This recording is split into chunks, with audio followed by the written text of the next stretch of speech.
I don't even know where we are. I don't know, Mars? We're in the middle of nowhere.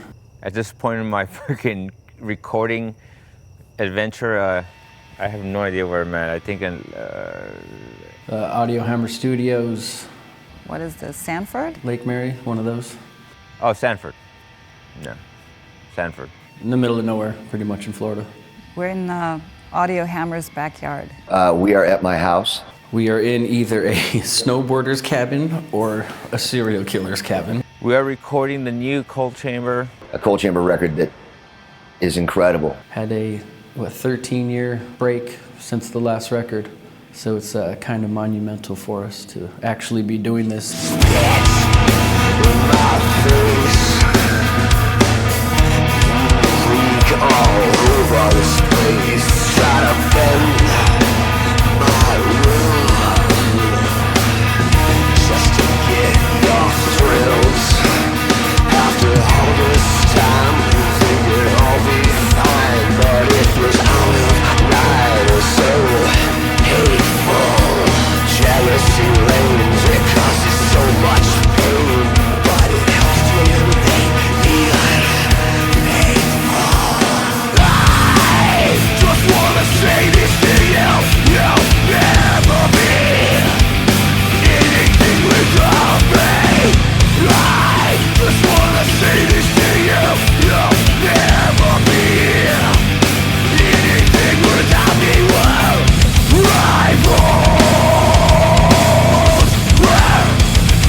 Really weird how we got back together. Well, I guess, timing's everything. I mean, we obviously broke up after the Dark Days tour, which was some point in 2002. See the lack of friendship back then, and the lack of respect, and the just the lack of just respect for music and the friendship itself. For years after the tumultuous breakup that we had, besides me and Meigs, no one talked at all. We were out of touch with Dez. We didn't speak for many years. We started to talk over years and years. A few years, 4 or 5 years, we just rekindled the friendship. I don't know if we really had when the band was together before. We all sort of met up and buried the hatchet and let go of the past. Texting back and forth, which is something that never happened even when we were in a band together. That was actually a really cool moment for everybody to be friends again, and that sort of led to Devil Driver playing in Pomona and Des inviting Meigs to come up on stage and play Loco on guitar. And people were like, what? Like, they couldn't even believe, first of all, we were talking, let alone he was up there doing a song with my other band. We kind of talked about, hey, wouldn't it be cool if we made a record again? We were kind of inspired to write some songs. Just to see how it would feel. And it went well, but then, Des got busy with the other stuff. We all kind of went our separate ways again. Just a lot of circumstances didn't let the talks to continue. It just wasn't the right timing, and for some reason now it is. You can't force things to happen. They just have to happen organically, and which organically is not one of our favorite words, but it just feels right.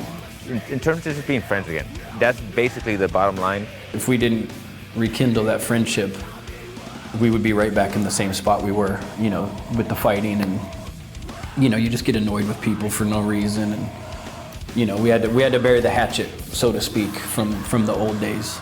Once we did that, everything's just been smooth sailing, for sure. Anything goes. Anything goes. Anything goes. We're rivals to the end. We're rivals to the end. Fourth CD, and secluded in the log cabins, and like Mikey said, the serial killer cabins. Meow, man.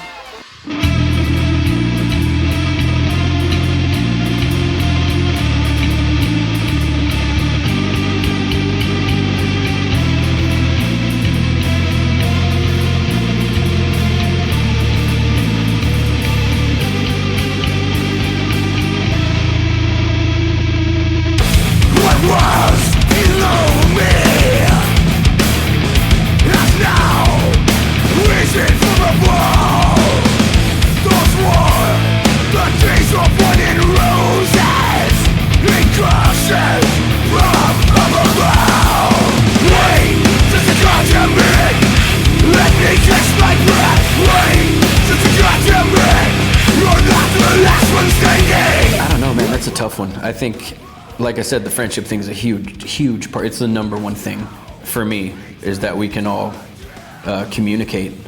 God, now is the right time for Cold Chamber because the music is right and the people are right, and we all wanted to do it. So the need and the want has to be there first from the musicians, and I think it's there from the audience as well. We're the same people, yet we're all different. You know, we've grown.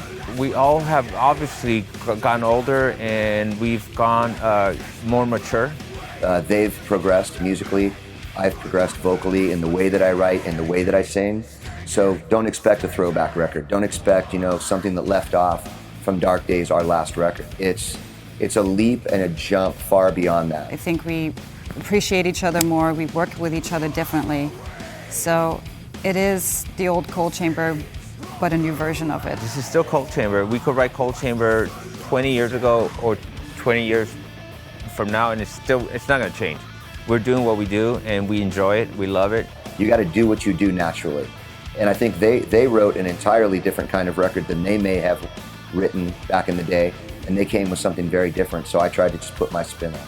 Obviously, a lot of our musical tastes have changed, but like I said, in the roots, we still have that Cold Chamber, that metal, that root of just being heavy, experimental. We're a down-tuned, heavy groove band. Arrangements are tight. We get to the chorus quick, and the verses, we don't linger on, a ton of noodling and extra things to just so each person can just show off. We show off together on making that thing tight. And Mikey does little things, little hits on bells, or Meeks does little things, and I come in strange in places, and that's what makes it different. I think the progression from the last Cold Chamber record is going to be very obvious. You can't have a throwback record after 13 years. Rip me apart, left me in the dark. Because you took it too far. Now I keep your heart locked up. Returns to bones in a black piece of jar. What's really cool about the way that this record worked out is we did it old school. They got in a room, they locked themselves away. We got a pre-production spot, we locked ourselves away. It was time for me to write, I locked myself away. But now, I lock all myselves. That's awesome. That's a great Freudian slip, actually. The schizophrenia of me. All right, everybody, let's get in a room together like when the band first started, even before I was in the band. But when I got in the band, we used to jam with the boombox and play, total guerrilla style. Obviously, we started out with the, because we're kind of older and old now, we did a whole boombox cassette tapes, which I don't know, nowadays, it might as well be an 8-track. And we kind of did that on this record. We got a little room in Van Nuys, California, and pretty much boomboxed the ideas. It's like I would rather do it old school, the way that we did, like a real band. It felt good again. I personally felt like we started over, and I felt, like I was 19 again. Well, our last CD was Dark Days, and I feel like we picked up from there. But we're still at, like I said, the friendship, the camaraderie, just a bond. We're starting new, and it feels new again, and it feels like we are a new band. It's not a complete start over, like we're this completely different band. It's definitely us, but an evolved version. I would not classify this record as picking up where we left off. I would classify this record as an evolution for the band. You can't expect a throwback after that many years. We've definitely progressed in terms of a band, sonically. Rip me apart, left me in the dark. Because you took it too far. Now I keep your heart locked up. Returns to bones in a black piece of jar. Fade away. Come on, never forget. It'll be one hell of a war before you rise against me. Fade away. Come on, never forget. So fade away. Come on, never forget. Fade away. Come on, never forget. It'll be one hell of a war before you rise against me.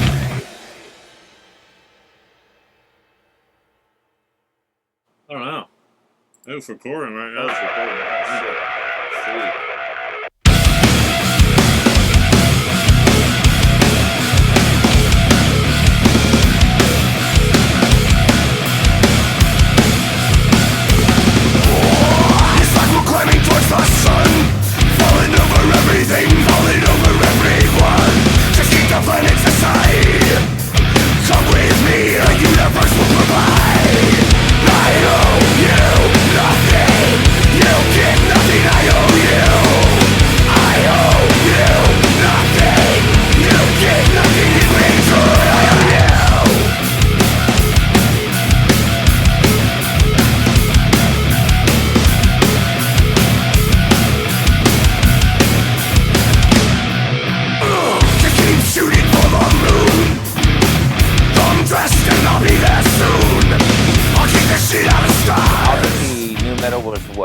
20 years ago. We're definitely going to be flying that flag.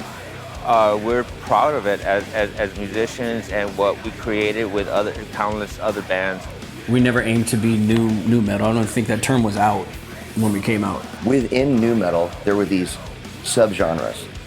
And so you had other bands doing their thing that may have been rap metal or whatever, but our fans called us spooky core.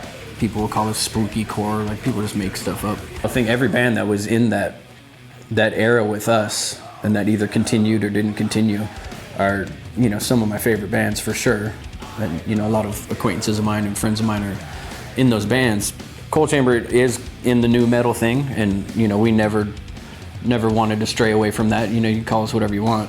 Because we always had this thing where, like, we were relatable to Bauhaus, The Damned, those kind of bands, yet we played heavy music. We were one of the only ones, I think we were the only ones in nu metal that had that background, that goth background. Definitely, I see a lot of bands from our era coming back, you know, and touring again. And we love all those bands that we played with in that genre. So if it's coming back, and, you know, whether it does or not, I think it is. Or, you know, we didn't pick this time to come out because nu metal's having a resurgence. I'm on social media, and there's a lot of bands getting up, hey, we're a nu metal band, hey, we're playing nu metal, or listen to our band, we're nu metal, which is a trip how it's all come around. And it's cool to see, man, because that music back in that time slot had something so different to offer. It really, every band was so unique, no one sounded the same. And I think that's what was really important about that scene in that era. So I'm glad to see it coming back and having a resurgence, and we're going to be on top of it with this new Coal Chamber record, without a doubt. We're not trying to shy away from it. We definitely, whether people think it's cool or not, we don't give a fuck. We're going to fly it, and we're going to be proud of it. You know, it was a really important stand in music back then, and I know when I was part of it, it was definitely something that it was almost rebellious against certain other styles of music. Yeah, well, I never will, and I never have shied away from the nu metal tag. And it only became somewhat of a hindrance when other bands started coming into the scene that I thought didn't fit what we were all doing in the beginning. And there was a few of us doing something certain that was certainly different. I know a lot of bands shy away from it just because I feel like they think it's an embarrassing moment because a lot of other bands kind of infiltrated the movement, and it was kind of like, it sucks now. But I just think it's cool. I just think it's cool. I don't give a fuck. I love it. I don't care what anybody thinks. I'm proud of it, and I will never shy away from that.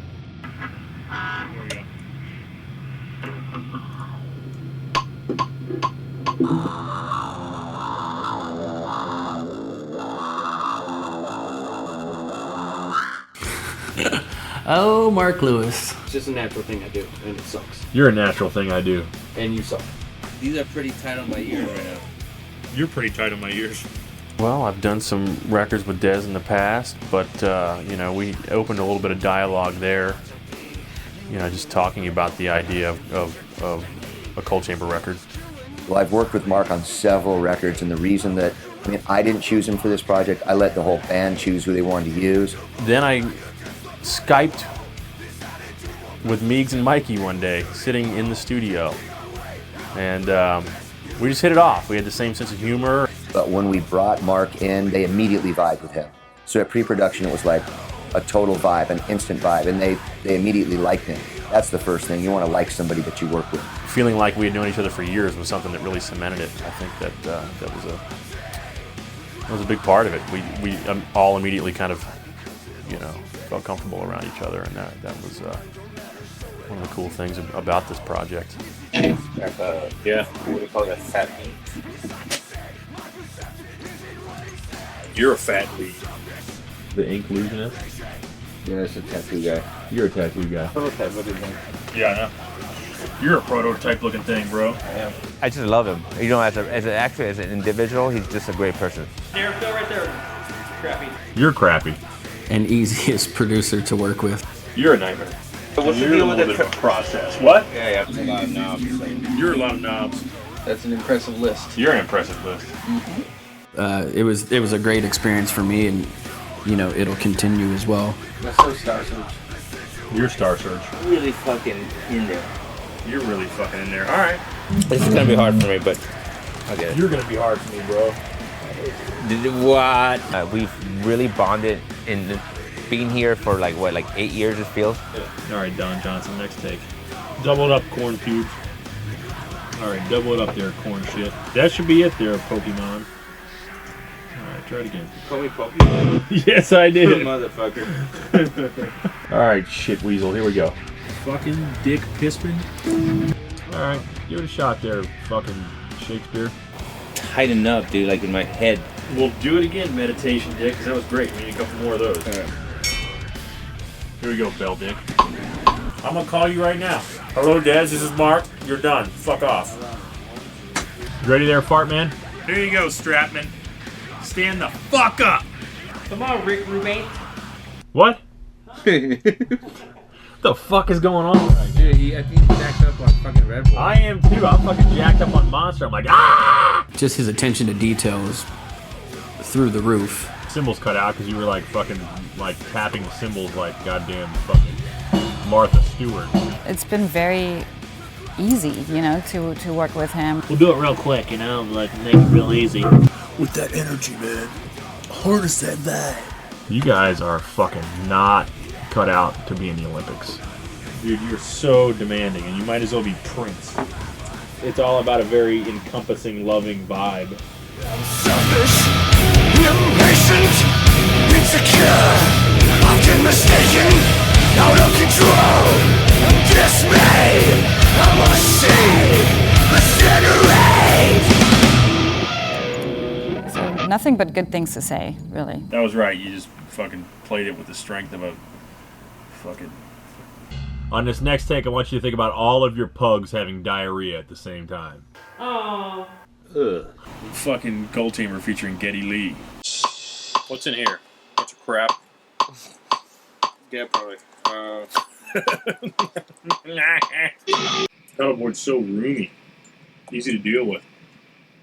Huh? Prague Chamber. What do you want? What do you mean, what do I want? Want me to just play one note I want the to whole make time? a joke about the bass part. What do you think of... Nope. I thought you wanted to do this snare fill right here. That's what I was saying. That's what I punched you in on. You're like, oh, no. Space rifle. do it again. If that's not on a DVD, then I don't know what the fuck's funny, bro.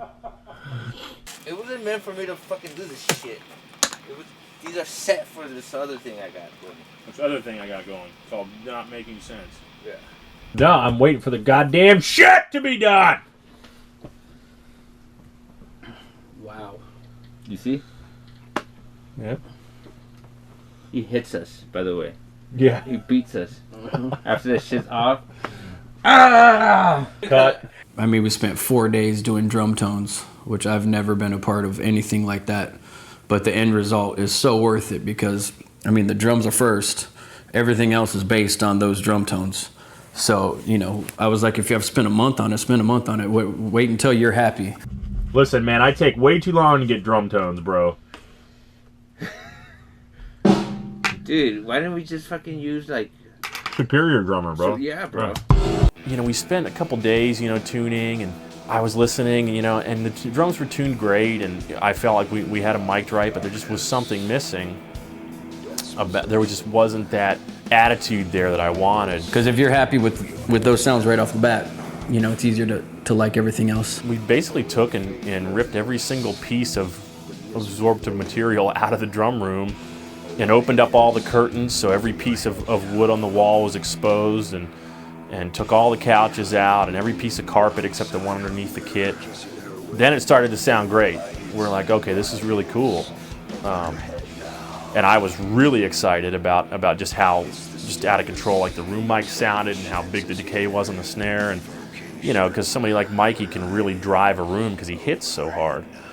And there was just something that wasn't quite right, so it was more of a high-end issue, and I knew, you know, from experience that a wood floor would kind of help warm up that high end a little bit, maybe kind of get rid of a little of the zing that we were getting off the cymbals and decay on the snare, and we went and got some 3/4 inch plywood and covered the majority, probably 75 50% of the floor in the drum room with it, and instantly it was a lot warmer but equally as big of a sound, you know, with the same amount of decay but just a different frequency range that was a lot more pleasing, I guess, to my ear.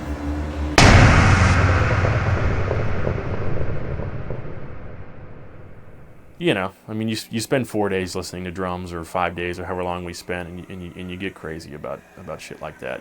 You get completely bonkers about every little detail, and I think it shows, because this record's not sampled. I mean, you know, there's real kick, there's real snare, there's, you know, real everything, and, you know, every sound on it is a sound that I've never, you know, used or achieved for another record. I'm a genius. I mean, he may take 6 days to get a drum sound, and you have to be fine with that as an artist. He may come in and just lay down boards everywhere and strip the room bare, and okay, that's what it finally sounds like. I think it's important to find somebody that can create your own sound, and sonically, we always had our own sound, Coal Chamber. I love that. I love when bands come in and sound like bands, and the drum kit sounds like the drum kit that was played, and that's what the band wants. And that's,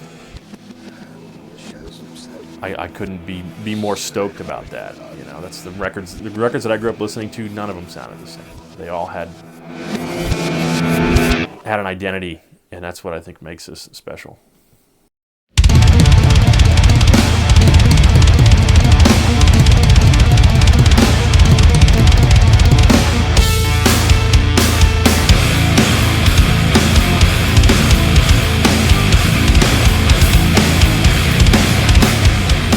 Type of music, this genre of nu metal, is, you know, you really focus on the drums. You know, the guitars are huge on this record, and everything is huge, but the drums are really a backbone, and they have to have their own identity. It can't be some sample pack that so-and-so made, or whatever it is. It's like you come in and you get these sounds that have to be huge from the get-go. Working with Mark, I mean, he pushes you, and he gets stuff out of you that I would never come up with, which is good, because, you know, after playing these songs, and, you know, you kind of get stuck in one way of playing. I know I do.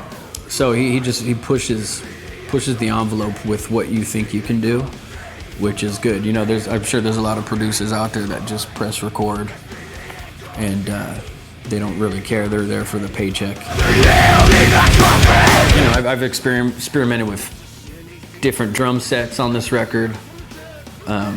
The one behind me from D-Drum, that's one of multiple drum sets we used, and that was part of, you know, getting drum tones. And, you know, we had like 15 snare drums laid out, and we tried all of them, and, you know, just trying to get the best out of everything for each song. You know, different songs called for different things, so we set up, tear down, set up, tear down. It's a very tedious process, but in the long run, it totally pays off, just putting in a little more work. Just what I say is the end of day. Another nail in the coffin.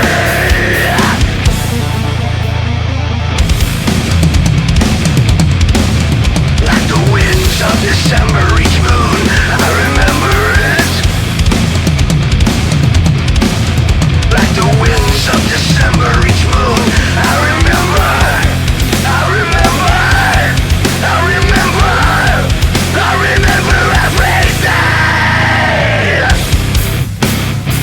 This is by far, out of any record, this is the most different things that I've used.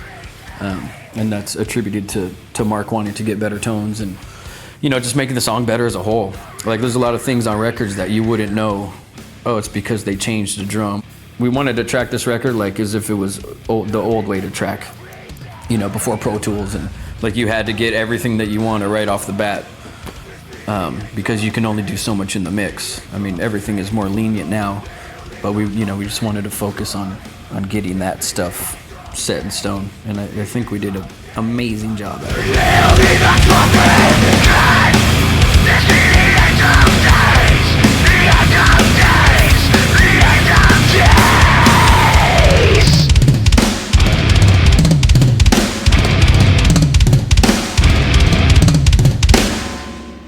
I know you hate me.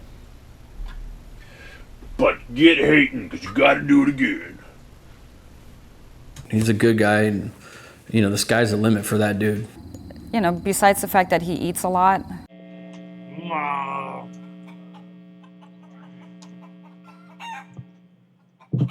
Holy crap, he eats. What?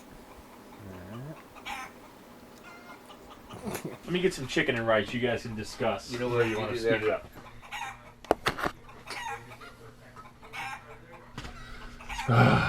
Hold on, dude. I'm cutting up some sweet potatoes. 45 minutes of slayed chickens. What are you talking about? I only eat once a day.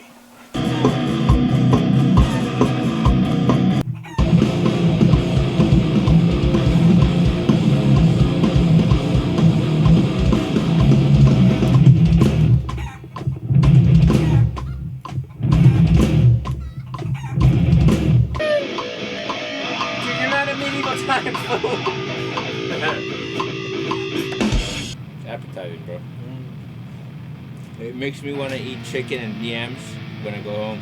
I think he's killed like 25 chickens already today for lunch and breakfast. after he's done eating his chicken, you know, we would go into the room and just start tracking. Spacebar food. Spacebar food.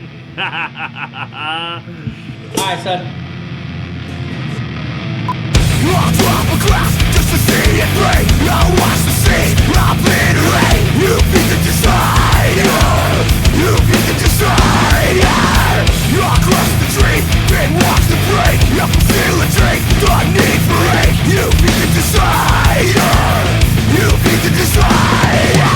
So you want to be me. So you wanna be me. I'm my worst enemy. So long, farewell and friend. So you wanna be me. I'm my worst enemy. So long, farewell and friend. I'll be the first to I had such limited time to come here that we would knock out 3 to 4 songs per day. And we pretty much do that until, you know, anywhere from 10 to 11 o'clock at night, and then start over the next day. Well, Nadia's great. She's super pro, you know. She's German. She's like a little assembly line. You know how it is. I mean, they're exactly living up to the stereotype, I guess. She came in super prepared, and it was cool, and she knew what she wanted to play. We made a couple of changes, and her and I worked out some stuff together during pre-production. That she has a great approach. You know, she just plays what's right for the song. Sound-wise, I play Schecter guitars. I've been a Schecter artist for, at this point, I want to say 12 to 13 years. I've been playing the Schecter Ultra bass on this album. You know, we also, in the studio, tried a few other options, you know, like some songs called for some different sounds.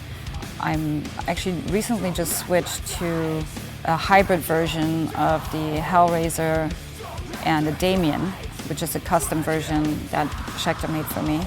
So I'll be playing that on tour. I've been using Dean Markley strings for also the past 13, 14 years, probably since the chamber music tour. I started playing Dean Markley. They've been a great company, very supportive, just like Schecter's been very supportive.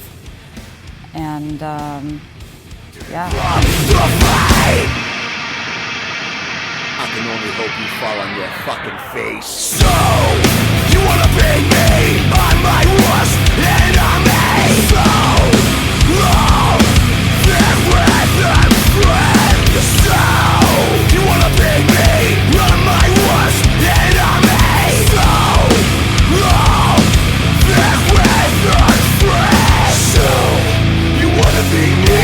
I'm my worst enemy. And I felt really good about what we laid down. I think it sounds great, and you know, another thing is the bass is so prominent in this style of music that it, you know, I feel like all the parts we laid down were great. And she was a real deal. It was no bullshit, you know, and the bass sounds great. You know, all the tones that we got and the basses that we used were exactly what I think we were hearing in our heads. Don't give up the fight!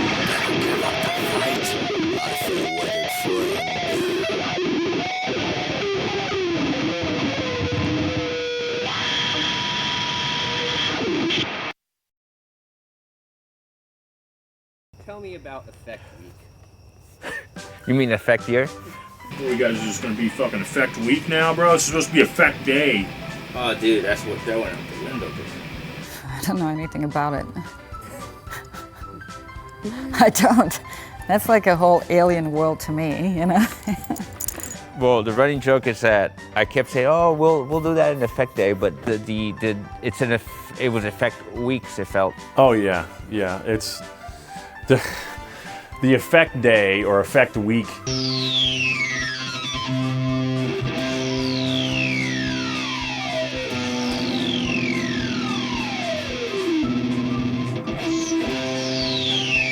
So does it only shoot lasers out of his dick or what?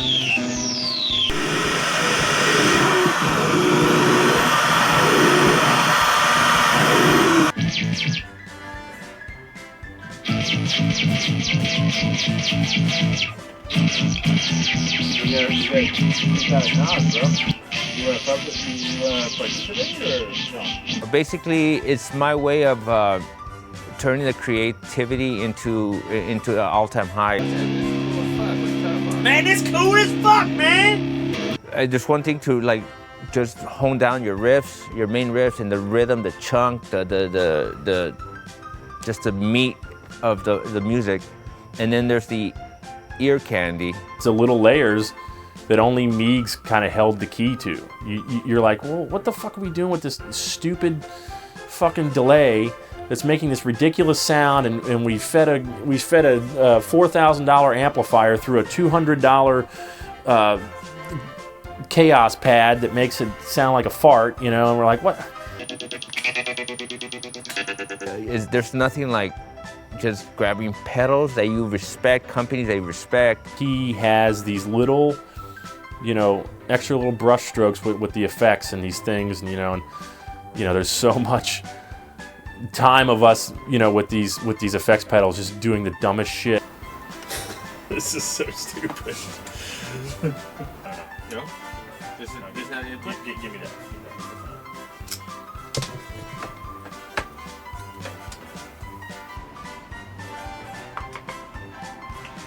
That's 9 volt. No, dude, this is This is 160 volt. 9 volt, shut the fuck up means. Oh, it does. Yeah. To me, you know, cold chamber sound, like, it's Meigs, you know, like his effects, and it's him, you know, like I don't even think anybody could truly copy it because it's his style, you know. You know, somebody like Meigs, you know, you compare him to you know, any other critical guitar player in any band that's massively successful, especially with a hard rock band. You're gonna find that there's a guy behind that gives the record that whole color, and that's what Meigs does. I mean, he has his sound. He doesn't just plug into what's hot. He's like, no, I need my sound. This is my The old Ibanez flanger. Famous flanger. And then you go, okay, let's go for this sound. Each one will fucking be awesome, I think. Yeah. Try something new. It'll only take a week to fucking come up with one sound.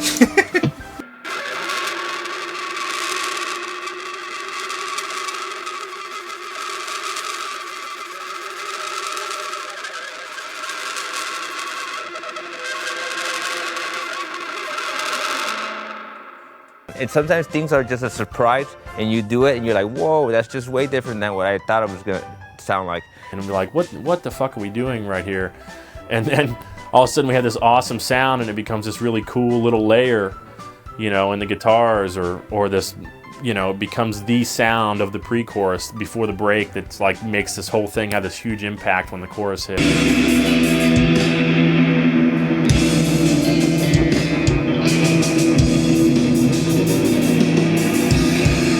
And then there's things that I have in my head that go, I want it to sound kind of like this, and it comes like that, and I just have to put pedals in succession and in order, and I know that's what it's gonna sound like. But sometimes I like happy accidents, so. Get it perfectly. I don't want perfectly. I want what I do imperfectly. That's my whole fucking shtick.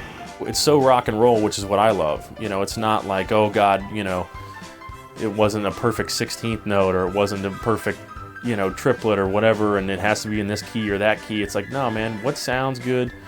What's cool? What would Meigs do? You know, and that's what he does. And it's no bullshit. And that's what makes bands. You know, successful bands are so good at having identities. And that's what makes it a pleasure to make records like this, you know? And that's just creativity, and that's just honing down on your left side of the brain.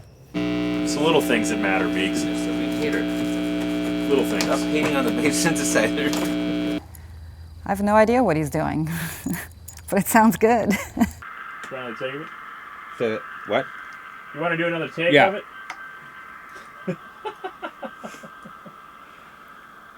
It's just, I'm deaf. Can't hear you. What's that, Cornelius? Dude, I'm gonna be a fucking pain in the ass when I'm older. Great job, fart balls. Nothing at all. I was trying to tell you good job, but never mind. Working with Mark Lewis is, you know what? That guy is to me, it's like sonically, is a genius. I think he comes up with some really cool shit in terms of he knows what he wants. He's not trying to. He knows exactly. He hones in on the sound. Let me hear the guitars, since I'm clearly not paying attention.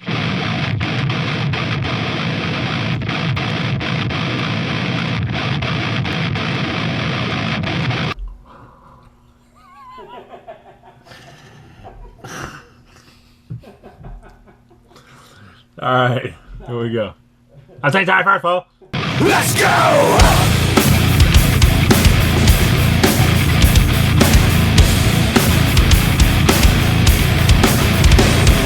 Some things cannot be forgotten. Nothing in life can be so certain. It's just the way it creeps under my cold skin. I mean, he has his sound. He doesn't just plug into what's hot. He's like, no, I need my sound, and you know, he has his Rivera setup that he does. You know, it's like Slayer and Marshalls, or Metallica and Mesa Boogies, or whatever. You know, Meigs has his sound dialed in, and you can't mistake it. And it goes so well with his playing style. You know, you might play it, and it might not be the most inspiring thing, but then Meigs picks it up and makes it sound awesome. Schecter is the company that I actually endorse. Great company. I use them exclusively for this record. I have my own model, Scum, who works for Schecter, who one of my oldest Hollywood friends, and he got me in the company, and I've been happy. They're fucking all super nice and super professional, musician friendly, because most of them are musicians, and they treat you like a musician. They treat you like you're not from outer space. I've been with companies where I feel like I'm in a fucking corporation, and I don't like that feeling. I like to feel like I'm in someone's house party. That's what I feel. I don't like going to someone's fucking dental office. I like to feel like I'm in someone's cake party and they're fucking shoving beer down my throat. That's the vibe I like. So Schecter's definitely the cake party. There's things on this I don't think anybody, personally, I don't think anybody's done. And if they have, I haven't even heard it. So I know that I'm doing something different, and there's definitely frantic, chaotic, just absurd, just shit just going through. And you're like, dude, that just sounds wicked. That just sounds, doesn't sound normal, certain things. There's so many sounds in this record that have never been made before, you know, that I never made. I never plugged a delay pedal into a reverb pedal, into another delay pedal, into a synth pedal, into an organ sound, into a whatever the hell it is, you know, just to get one little, you know, 4-bar thing that goes underneath a riff that's already taking up all the space. It's like, but it's cool. Where it will end or what it will become, what it will be. We're all in tune with each other, in tune of, like, he wasn't trying to make us sound like the bands he produced before, And we weren't trying to be like any band out there. We were just trying to be ourselves. And he knows that. And he got that with pre-production, with us turning in songs to him. He knew that, okay, these guys are ready. These guys are being cold chambered. There's no bullshit. There's no facade in front of us. There's no curtain. We're out in the open. We're trying to do our shit, and that's it.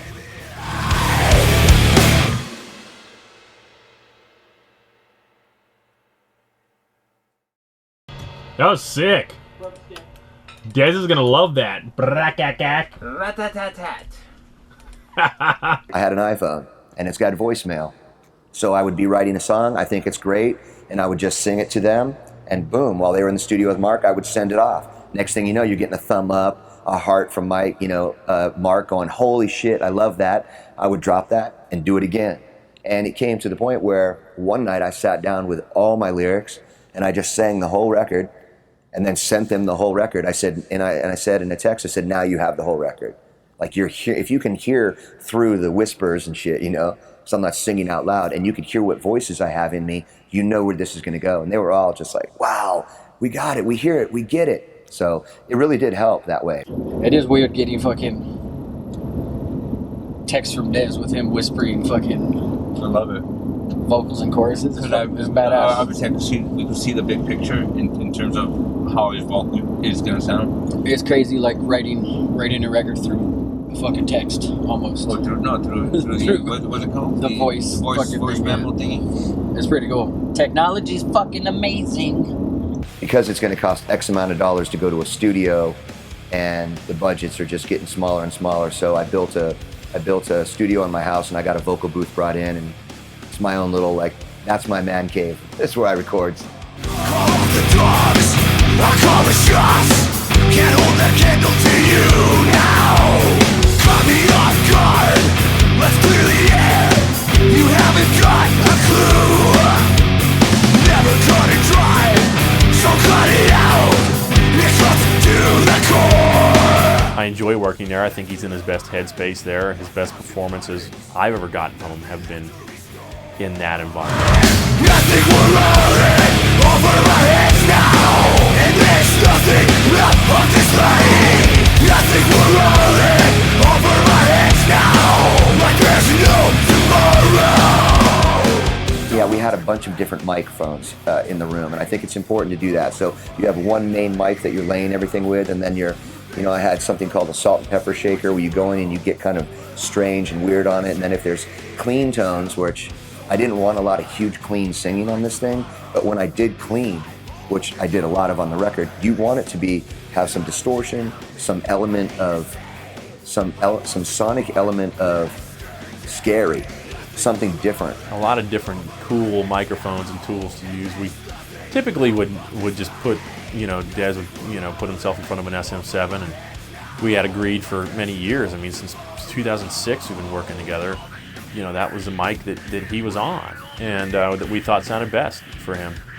I recently started talking with a company, called Peluso Mics, that makes some really, really great vintage-inspired microphones. We ended up with a couple mics there from Peluso, and we really loved on his main sound this mic that was basically, a replica of an old Neumann U67.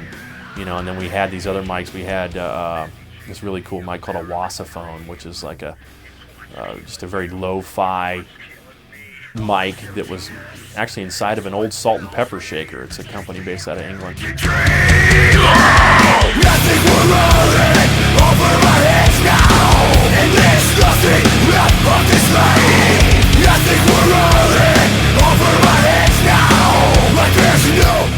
I feel like Cold Chamber has to stand on its own.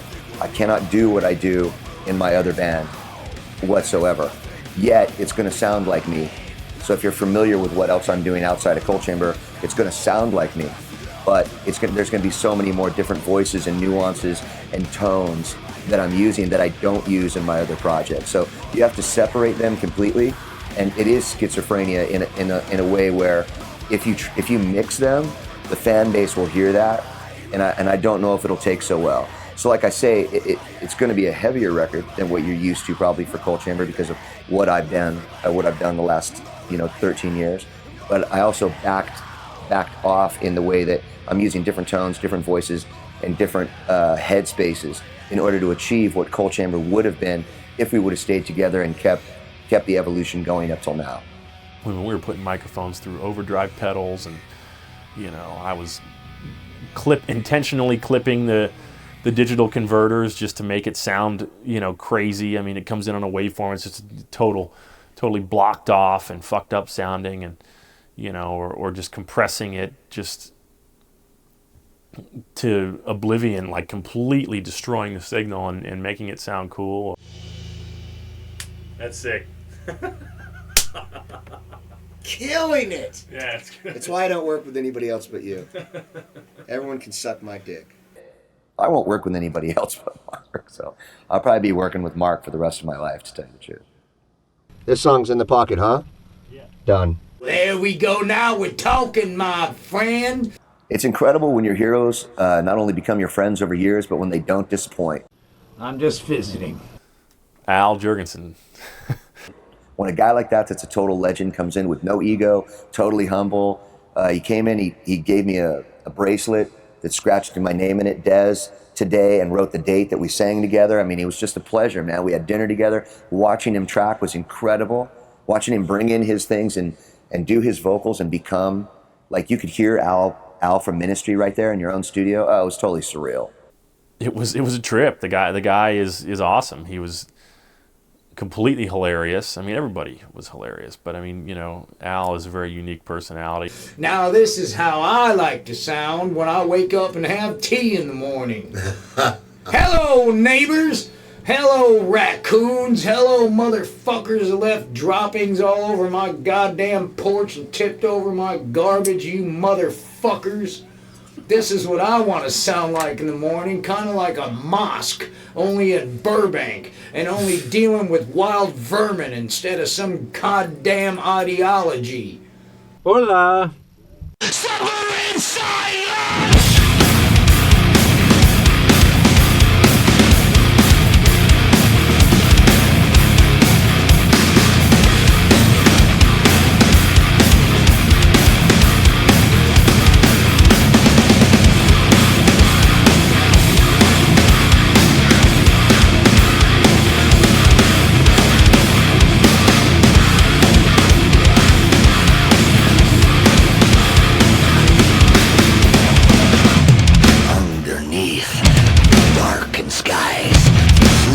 Eyes leaves me wanting. It keeps raining all day and all night. The wind is out like it never happened. The moon is so full, we're losing all sight. It's just like it never happened. Midnight walks through cemetery blocks will be the same without you. Suffer in silence.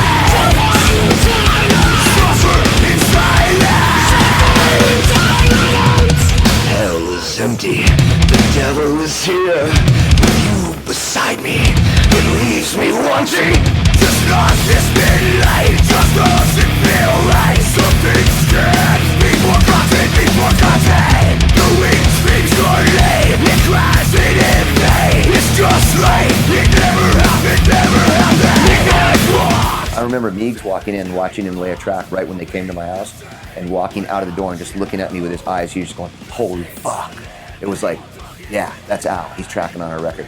And I didn't really want to ask anybody else. I don't think anybody else relates to, I mean, Al, I can talk about anything. I can talk about, Motorhead with the guy, or I could talk about Bauhaus, Alien, Sex Fiend, like, I can talk about old industrial music, and he gets it all. He knows music really well, so he was the perfect candidate for the record.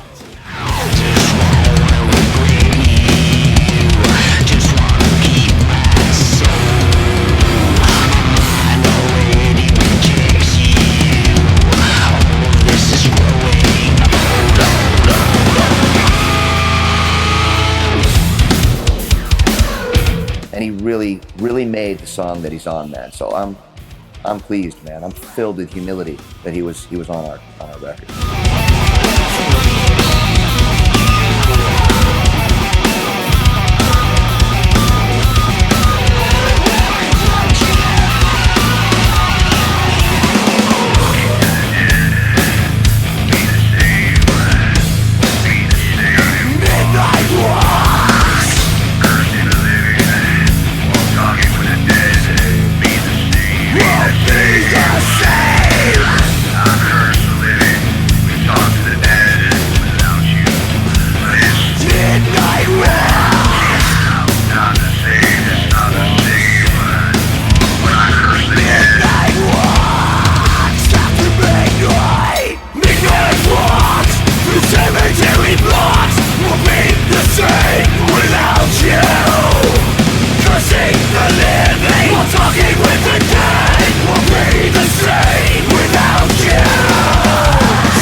Get me out of here.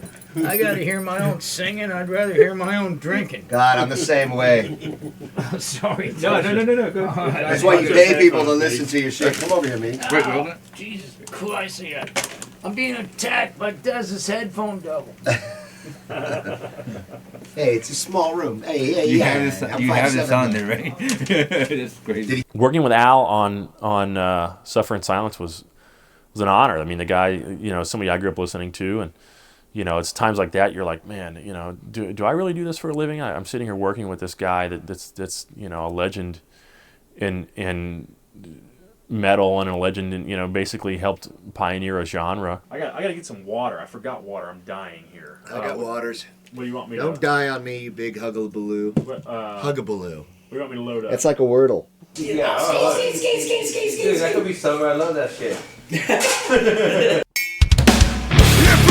I mean, Cold Chamber as a band is pretty new to social media. You know, we just barely started Twitter. We just barely started Facebook like a couple months ago.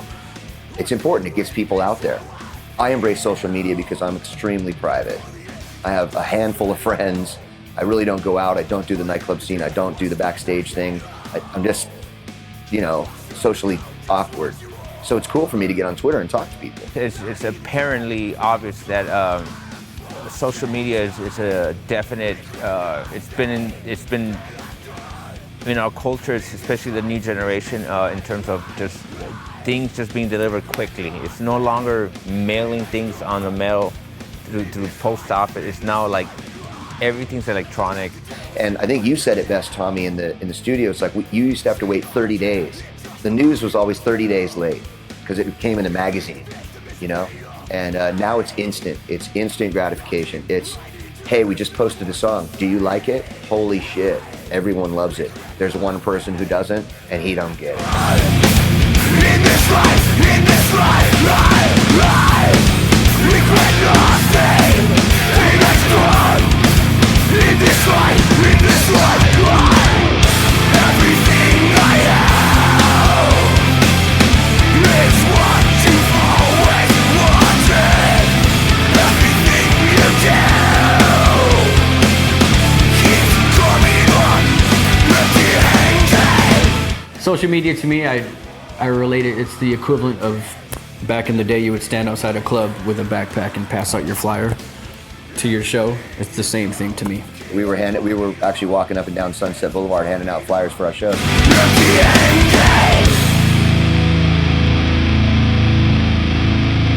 Get your music to someone, you know, in a different country in 1 second.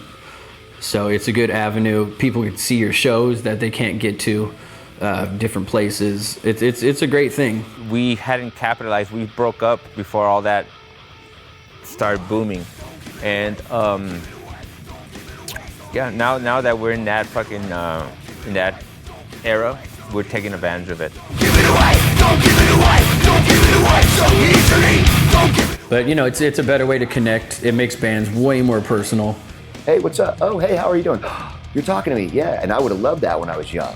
Like Robert Smith from The Cure, like being able to text him, or, you know, Ozzy, I mean, back in the day, or Danzig, be like, what's up? Hey, and he answers you. I couldn't even imagine. First of all, as a kid, I couldn't even imagine that, you know? But it puts you in a different place with people. It's like, what are you doing tonight, Des? It's like, making dinner for the family, you know? It puts you in a whole nother light with people. They realize you're a normal guy, too. I think it makes fans more part of the band. It's more part of the process. And it's just what you have to do now. There's no way around it. It's what you've always wanted. Everything you do keeps coming up empty-handed. I regret nothing I've done in this life. It's everything I have. Everything you do keeps coming up. It keeps coming up empty-handed.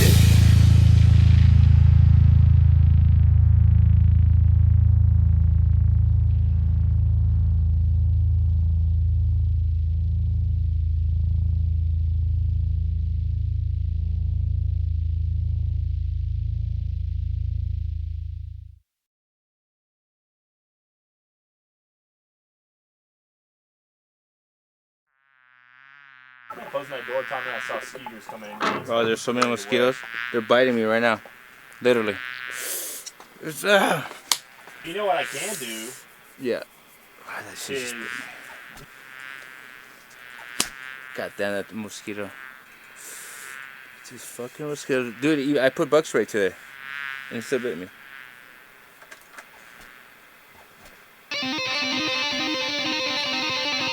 No, he just bit the shit out of me, dude.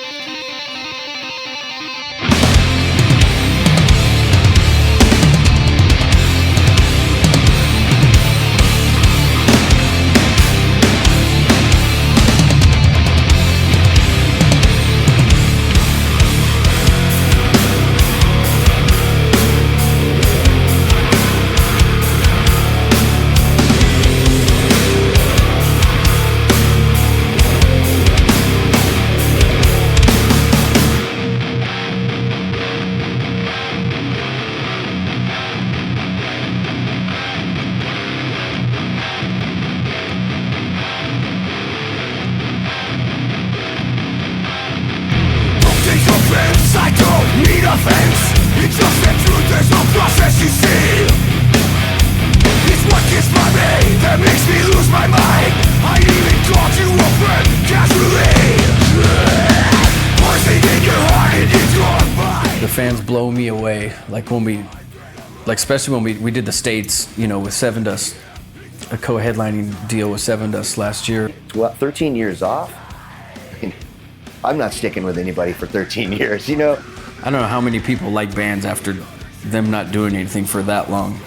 And I want to say none of them even left.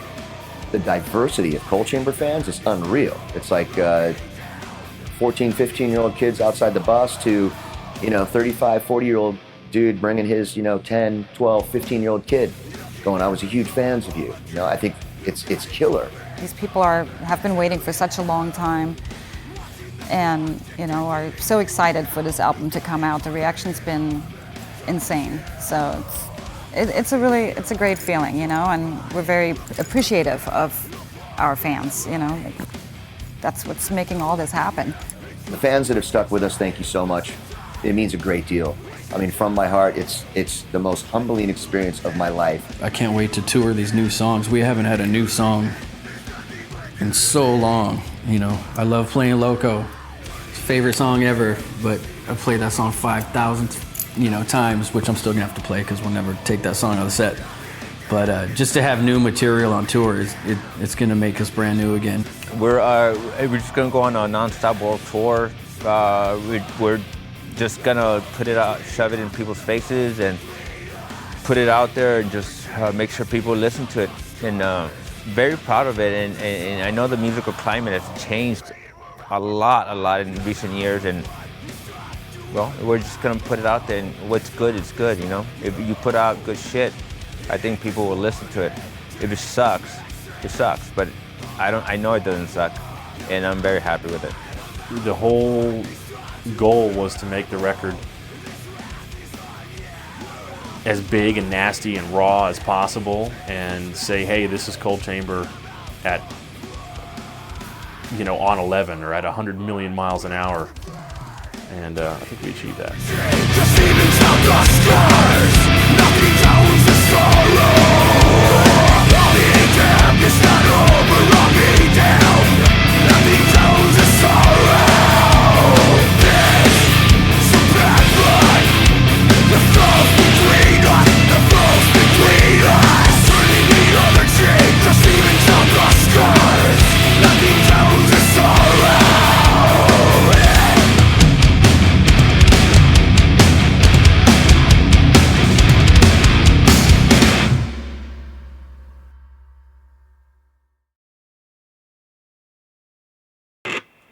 Love it.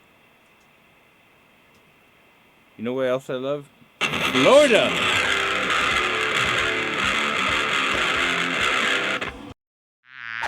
I have a lot of mosquitoes. Look at all this shit, bro. Yeah, man, you're about to get West Nile, bro. It's Ebola, man.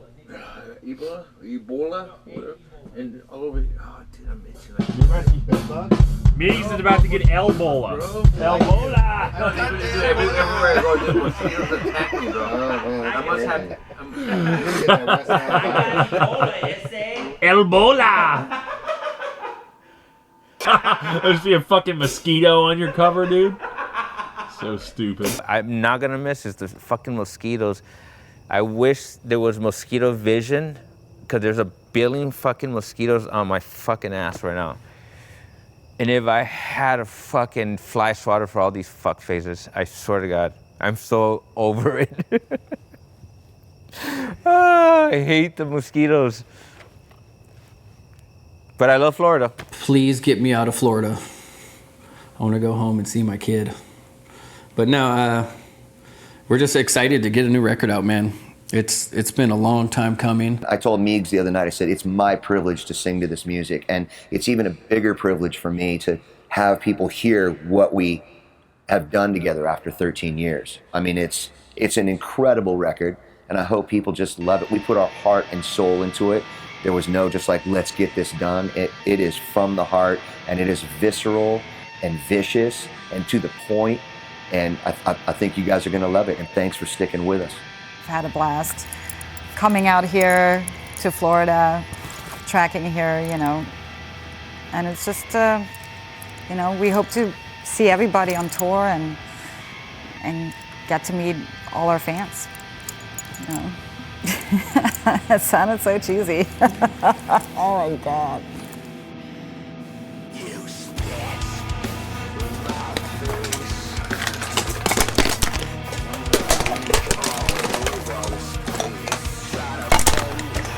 Fuck, they're all broken. You gotta pay for them.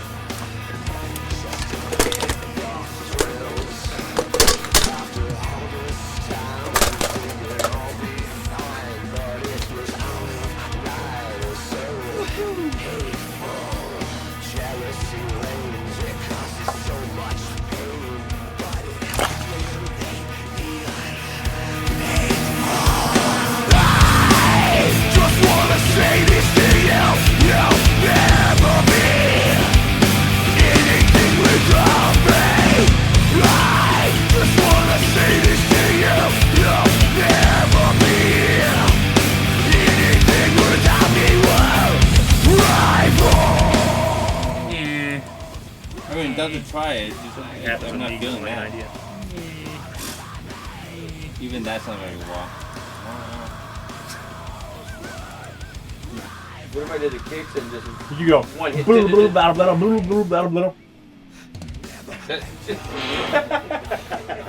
No, but you know it's good. You know it's good. I want to make so much fun of you, but I was like, that's a really good idea.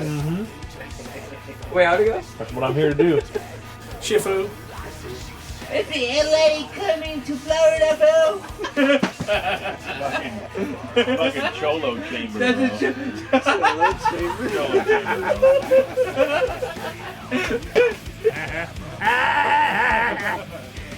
Yeah! That's what you gotta do. Nothing like a good old-fashioned satanic sex ceremony.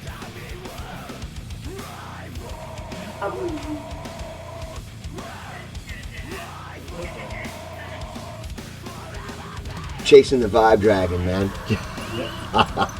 It's song 1, and then after that, I think we're gonna do song 2. Yeah. Probably song 3. After that would be good. Yeah, so it's basically we're going in chronological order. And then maybe song 3A. Okay. Hold on now. Hold on, we're going somewhere now. Hold on, my shields. My shields are useless. I'm like Energizer Bunny right now. Yeah, me too. The funnest part is going to be reproducing it. Yeah. You know? That's alright. Yeah. I mean, you know, all that Line 6 stuff, they pretty much reproduce everything. Was that a plug from Line 6? Yeah. It's actually why I took the scarf off. It's like, my throat is like 180 degrees right now. You're 180 degrees. That's the fucking shit penis on the crap dick. You know, the fucking pause Christ. Yeah, the accent one. Pause Christ. Oh, that's what, I mean, yeah. What? Oh my god. Good old Florida. I'm getting sick of this fucking place. No offense, Florida. Yeah, fuck you too, man. Where's the chicks and the fucking vino? You ready? Instead, I'm sitting here doing work for these fucking douchebags. Rivals to the end.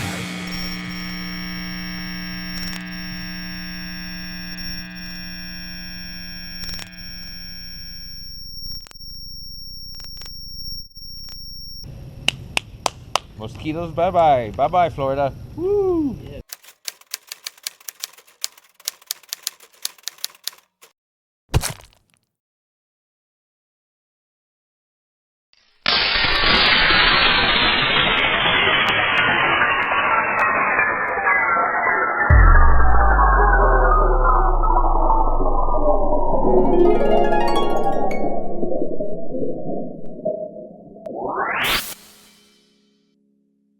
Boy, it's hard to fucking keep going. Yep. No we shit. did it, though. That feels good. That felt good, bro. Yep.